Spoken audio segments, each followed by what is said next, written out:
Hey everybody, Questwise here, and if you haven't gathered from the intro yet, we're going to talk about Star Wars, the role-playing game today. Now, for those of you not currently in the know, Fantasy Flight Games is the current producer and holder of the license for all of the Star Wars role-playing games and miniature games and etc., etc., etc. when it comes to Star Wars. This is the current iteration of the game that's out right now. This one, along with Edge of the Empire and Force and Destiny, make up the three core books of the line, each of them being independent of each other. But we're not here to talk about this today. We are here to talk about Fantasy Flight Games, though. Fantasy Flight Games just announced, because of the 40th anniversary of Star Wars, that they were going to reproduce the original two Star Wars role-playing game books, the role-playing game book itself, as well as the Star Wars source book. These were originally published by Outlawdnd Games way back. Anybody who's kind of an old school Star Wars gaming nerd will have a story about this. This is affectionately called the D6 system. The reason it's called the D6 system is because you use six-sided dice to roll for everything in the system. It's a dice pool system, and we'll go into that in just a few minutes. The pre-orders on the website are already up at Fantasy Flight Games. You can buy both of these books, the core rulebook and the source book. These are my old original ones. You'll buy them in a nice sort of collectible slipcase hardcover set. Can't remember exactly what the price point is for both of those, but it's not super intense. I'm glad that they're going to be doing this thing again. I think it's a very nice sort of homage back to the fans of yesteryear, and from what I understand, they're going to keep everything originally as it was before. The artwork, the layout, everything. What was great about these, and what was great about Outlawdnd Games and their version of the Star Wars role-playing game, is that they filled in a lot of the gaps of things that were sort of left out in the movies. Things that we all yearned for, like the names of certain aliens and the names of certain places and of certain characters. It filled in a lot of the rules on different things, and it became so influential that these were actually used, a lot of these, the role-playing games themselves, as well as a lot of the supplements, they were used by directors and writers and such for all of the Star Wars films as sort of a reference material. So Outlawdnd Games is a very, very important part of Star Wars history. Now, like I said before, anybody who's been playing Star Wars role-playing games for a long time, we all have certain sort of nostalgic stories to tell about this. I was a huge Star Wars fan for as far back as I can remember. As young as I can possibly go back in time, I was a Star Wars fan. I had stumbled upon Palladium role-playing games and D&D in high school, and when I got to college, I had met a few individuals who were also very big Star Wars fans who had introduced me into this game itself. I had no idea, coming from a small town in northern Michigan, that Star Wars even had a role-playing game. And so we spent many, many hours playing this game and just having a great time with doing it. What's great about this game, as opposed to what, and I don't want to give bad raps to the Fantasy Flight, the current game that's out right now, because it's a very detailed system, it's a very narratively driven system. And if you haven't checked it out, I'll put a link in down below to the Fantasy Flight Games website. Please go check it out. It is definitely worth of your time if you're a Star Wars fan.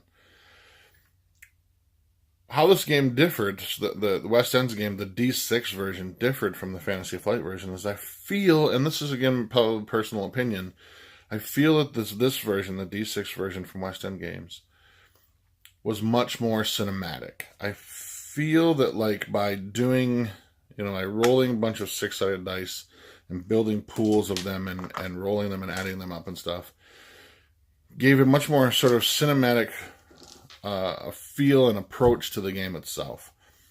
Less narratively driven, though it can be played very much that way. So I think the Fantasy Flight Games has a very good nod to the fact that their game is very narratively driven, and the dice rolls are sort of interpreted because they use this proprietary dice system that doesn't have numbers but has symbols, and it gives you a very much more narratively driven sort of interpretation of the results, where these are pretty hardcore results. You're adding numbers and together to try to hit a target number. And again, I'll go into more of that when we talk about the system itself. But it gives it much more of a cinematic appeal. What I want to talk about today, Star Wars fever is at an all-time high right now. With Disney in charge, we have Rogue One as the newest movie that's out currently on Netflix. We have in just less than a month episode episode 8 coming out as The Last Jedi. That's what I'm looking for. Last Jedi coming out. So the fever pitch of Star Wars is growing and growing and growing. We have been announced that there will be a Han Solo standalone movie. We know that there's a lot of other stuff in the works as well too. And so it's become a generational thing. And I think that in doing so and becoming such a generational thing, I want to look back into this and go back into my nostalgic days of playing the D6 version and start to revive those things. What I want to talk about today, though, is combining the old and the new together to create a much broader, much better Star Wars experience. Let's talk about the system first. Let's go into that first. Let's talk about the system of the D6, the West End game system itself. Now, the role-playing game, these are very, very thin. These books are they're not, maybe 96 pages or so. Both of them combined are pretty thin, but there's a lot of information stacked in here. The rules are very basic. They're very easy to grasp, and they're very easy to teach to other people. This core rule book has just the rules of combat, as well as how to create characters, as well as to like starship combat and such as well too, skills. What the source book added was material on everything from new ships to enemies, new weapons, how to create droid characters and droids themselves. There's a plethora of aliens and how to use the different alien types as player characters and such as well too. Now, how does this game work? Pretty simple system, like I said before. I'll slide these off to the side. You have a bunch of skill points that you use to create your characters, and it is a skill-driven system. In that basically everything you do has a skill code, and if you don't have appropriate skill, you'll use your attribute ability as well too. So you'll have attributes such as like dexterity and knowledge, and those are all sort of very general ideas. When you put build points into something, you add D6s. I'm sorry for the weird light here. It's very, very sunny here today in northern Michigan, which is odd because it was just snowing yesterday. But anyhow, hopefully you can all see this fairly well. When you add skill points to a system, you add these dice. They're called dice codes. And so, for instance, if you have a blaster skill of 3D, you're going to roll three 6-sided dice. It's just a dice pool system. And at the end of every adventure, you get additional skill points that you can add to your skills and create, and level, as opposed to sort of leveling up your character. You add build points to your different skills to become better at different things. So, for instance, how this works, and again, very simple. So you have a blaster skill of 3D, is what the dice code would be.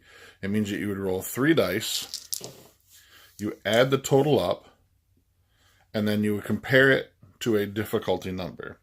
And difficulty numbers went anywhere from as low as 5, which is a very easy task, all the way up to a very difficult task of a difficulty number of 30. So you can see that it would be very easy to score on a very easy task, especially with 3D, or 3 dice, 3d6, and would be very, very difficult, almost damn near impossible, to do a very difficult roll of 30 with 3 6-sided dice. So that's very basically how the entire system works. You're building a small dice pool, and you're rolling your dice together, adding them all together to try to beat a difficulty number. Now in combat, say we had a blaster that did 2d worth of damage. Okay, you're going to roll, the person who's attacking is going to roll the damage for the die, for the weapon. So say we did 6 points of damage. And say the target we're shooting at they have a strength code. They have a strength attribute. And they're going to roll their strength, how many strength dice they have, their die code in that. And they're going to compare it. Now that's very, very bad. This is going to be horrible for the person who just got shot. But you compare the numbers, and it's, you know, a differing system. So like if you're equal to or more in your damage, then the character is stunned. If you do double the damage, the character could be instantly killed. So it could be a very deadly system. Armored reduces a lot of that damage and stuff as well too. You can also dodge. You have a dodge skill, so you can try to get out of the way. And you can do. It's very flexible, but very simple. The other thing I really like as well, too, is there are no hit points. There are simply wound levels. And so as you take, you know, like I said, if you do more damage than what, say we did, you know, let's go 4. So we did 6 damage to your 4. You're going to become wounded, the character who gets hit. What wound levels do are interesting. In a lot of other games that use hit point type systems, your character's is the same effectiveness all the way down to 0 hit points. Because you're doing a wound level system in this, if you become wounded, you take -1d or -1 die to all your die rolls from that point on until you're healed. And there's a number of different ways. There's med packs, there's back to tanks, all stuff that's very flavorful to Star Wars. So, for instance, if you're wounded and you had a 3D blaster skill, you're only going to be rolling 2 because of your wound level. So, again, that's it in a nutshell. That's basically how it works. Space battles are a little bit different, but not really. Space battles don't, they use short, medium, and long as your range, and basically you roll your piloting skill to see if you can close on the other ship or try to get away from it if you're in a chase. What's really interesting is that each of the ships have die codes as well too, almost like skills that they have. And what it does is it enhances the pilot or the gunner or whatever position your character is using in the ship. So, for instance, if you had a gunnery skill of 1, but the ship had a die code of gunnery of 2, you would actually add those dice together to form your pool, because the ship is actually enhancing your ability to do things. And that's basically it, the entire thing in a nutshell. If you haven't checked these out, you can still find these online, the originals online. You can find them for a pretty decent price. Again, I couldn't tell you off the top of my head exactly how much they were doing right now, but if you wanted to wait it out a little bit, Fantasy Flight Games is producing them, and they are currently on pre-order on their website for the dual box set of both of these, reprinted and brand new. I might do it anyway just for the nostalgia factor. I mean, my books they're kind of beat up. You can see there's some rounded corners and banged up things here, and you can tell the price tag came off and stuff. But they're still, I mean, even after all these years, they're still bound very, very well together. And let me just show you some of the appeal of what's inside this book here if you've never seen it. There's these little color plates in the centers in certain points in the book. Stills from the movie, which is really nice, and not a lot of sort of like original artwork. A lot of these are actual stills from the movies and such. But they used to have these little cool things like these little sort of like ads, futuristic ads, 4-week grand galactic tour. So it added a little bit of humor to the game itself as well as these cool little, here's an ad for introducing the Incom T-65 X-Wing Space Superiority Fighter. So there's cool little ads in there, like as if it were sort of just introducing things that were part of the game itself. And it had a little bit of humor driven in there as well too. Now, what I really wanted to get to the meat and potatoes of this video today is how you can integrate this old school game with sort of the more of the modern type things that are out right now, and how to enhance your game with that. First and foremost, I want to start with space battles. So I want to talk about the Fantasy Flight Games X-Wing Space Battles game, miniatures game, in which you can purchase these cool figures that come with bases and such. And there's a great game that comes out of this. It's where I played in a lot of tournaments. Was very active in this tournament scene for a very long time. And there are, dozens and dozens and dozens of different ships. This is the Hawk. This is from some of the expanded universe stuff that's kind of gone now, not part of the normal canon, but cool stuff. There's also some TIE fighters. These are all pre-painted, by the way. Very, very well done. Amazing in the amount of detail that you get for these for the price that you pay.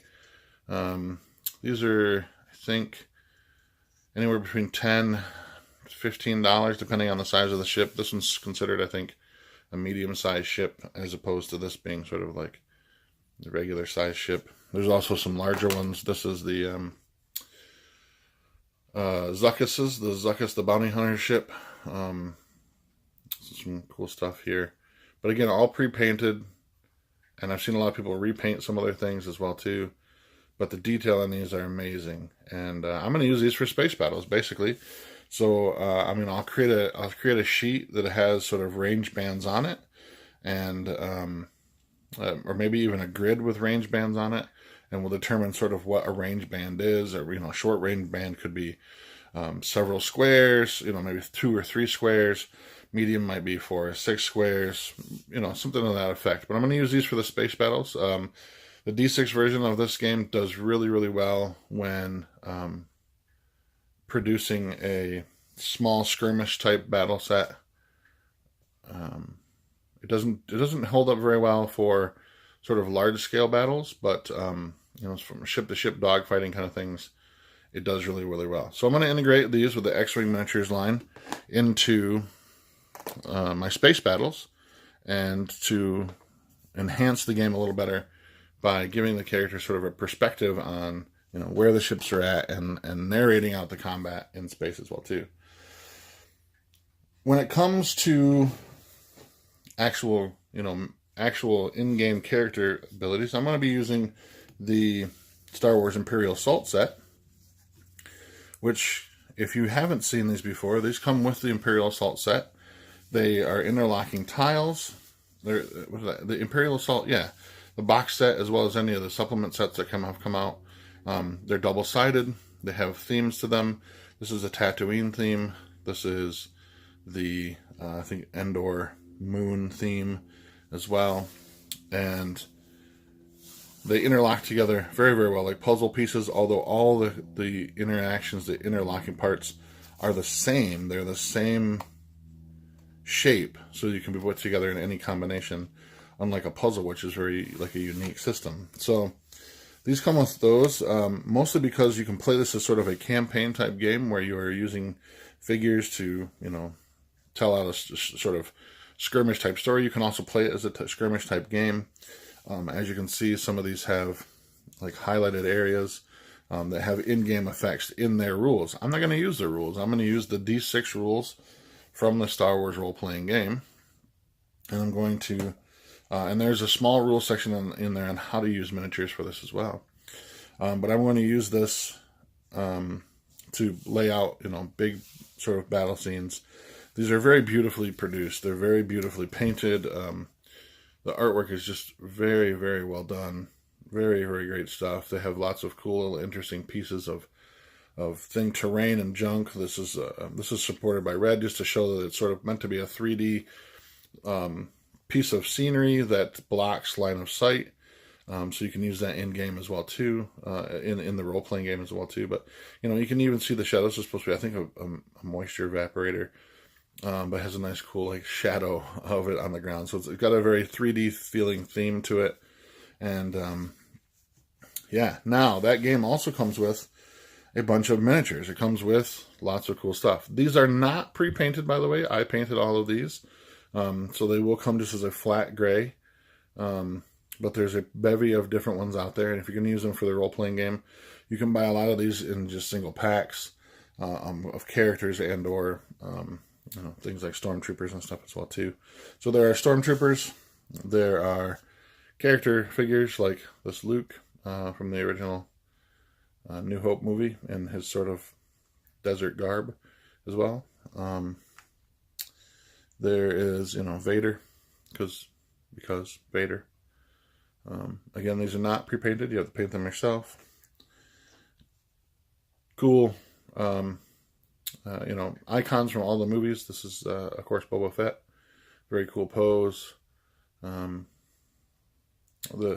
miniatures themselves are very, very, very, very well detailed. There's no putting anything together. They come already assembled but unpainted as well. So cool poses.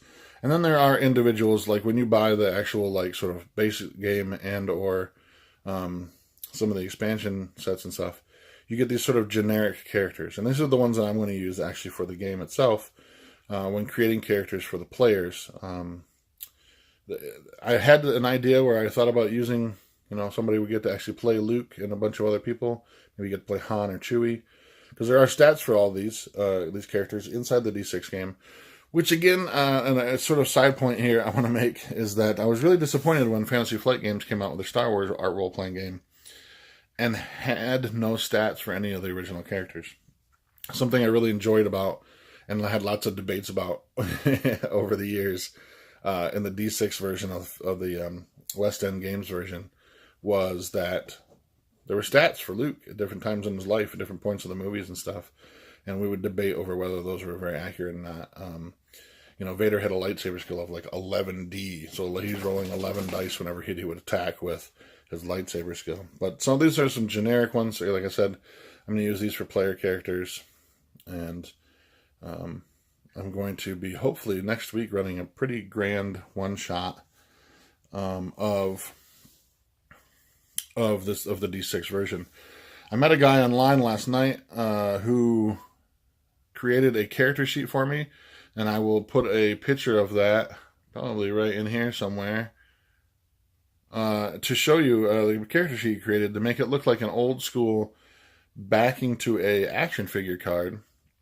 And he created that for me online, and I'll put a post to his blog down below on the notes because he created it within like a couple hours for me after I gave him the idea, and it came out wonderful. I'm going to print these out. I'm going to write up the character stats for everybody on the character sheets for them, along with their miniature they're going to use for the one-shot. And it gives a very nostalgic factor of using a character sheet that looks like the old backing for the action figures you used to buy in the 80s and 90s, and even today. Now, these are the miniatures that come with the current Fantasy Flight Games Imperial Assault. Now, there is a new miniatures game out, from what I understand, and I haven't had a chance to get a hold of any of those miniatures yet, that is meant to be a tabletop skirmish game. You would not use the tiles. You would actually use real 3D terrain with. From what I understand, they're a little bit larger than these, but I want to buy a few of them just to kind of compare them in size to some of these. Because it's really hard to tell on the video, but, Vader himself is a pretty impressive sized figure. Standing next to Luke, he's definitely in scale to how large he is. But from what I understand, the figures for the tabletop miniature skirmish version that just came out, or is coming out, are a little bit larger than these, and I don't know how well they would mix while using them for the role-playing game. Now, so having said that, a few years ago, when Wizards of the Coast had the licensing for the Star Wars game, they came out with these plastic figures. These were pre-painted. They're not painted superbly well. This is one of the better ones. This is a Stormtrooper Commander. I love the pose in this one as well. This is a Rebel Trooper. Again, not bad, but not 100% really awesome. And, here's a Mon Calamari spy agent. But they're very well done. And in comparison to the ones that actually come from Fantasy Flight, they're not too bad. The base sizes are exactly the same. The height-wise are the same. But if you can see, it's kind of hard to see on the video, but proportion-wise, they're a little different. You can tell that this guy's arm is bigger than this guy's arm. This guy's helmet is much larger than this guy's helmet. But when on the table, when on the tabletop, it doesn't really matter. From arm's length or what they, 3 feet away, tabletop quality is what the miniature gamers call it. You can't really tell the difference, and so it's kind of nice. So these are the older ones. These are the ones that came out early 2000s by Wizards of the Coast when they were doing their sort of blind boxes of figures that you could buy. And they had a small miniature game, but whatever. If you want to go back even further, and if you can find them online, and this is a little bit more harder to do, I'm not even really sure who put these out. Maybe Ral Partha? This is a miniature figure that is made out of metal, and I had to paint it myself.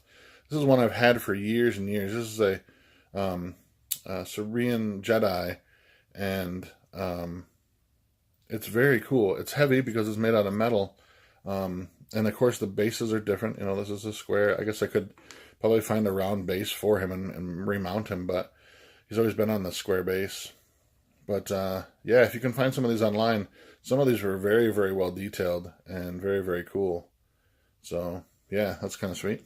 Now the game also comes, the Imperial Assault game also comes with a lot of different tokens and stuff. And to not let all this stuff kind of go to waste, especially if you're only going to use it for the role-playing game, I suggest using some of these. This is a little data terminal that you can, place on the battlefield itself, on the grid as you're playing, to kind of, portray a sort of like 3D-ish effect of a terminal. You could set it here like so, and have your characters sort of interact with it as they could in the miniature game. But a nice kind of way of doing those sort of things, are kind of representing different items on the battlefield. There's also tokens for things like this. This is a mine token, or a detonation token, and if your characters are in sort of a sabotage type mission, they could again place this on the board to represent that they had placed the charges in order to blow things up. But so there are some thoughts on differing ideas on how to integrate old and new together and make this a much more appealing and cinematic type game. If you have any thoughts or any questions on this kind of stuff, let me know in the comments down below, and I'll try to get back to you as soon as possible. But I just wanted to give you a little bit of a primer on some of the stuff that I'm doing, and kind of be trying to reignite that nostalgic bubble in me and go back to the original game, the original D6 version of Star Wars, and relive some of that cool nostalgic time of the early 80s, and late 80s, early 90s, I should say. And I just wanted to do a kind of an update and show that that Fantasy Flight is going to reproduce these as new products, but again they'll retain all the original information in them as well.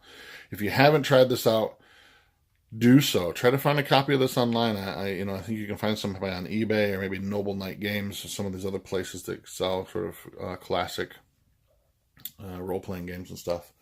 But definitely worth a shot. I'm going to integrate the old and the new together to try and make a wicked great experience for the players, and we're going to do a one-shot that's going to be really, really awesome. Hopefully get some video of that.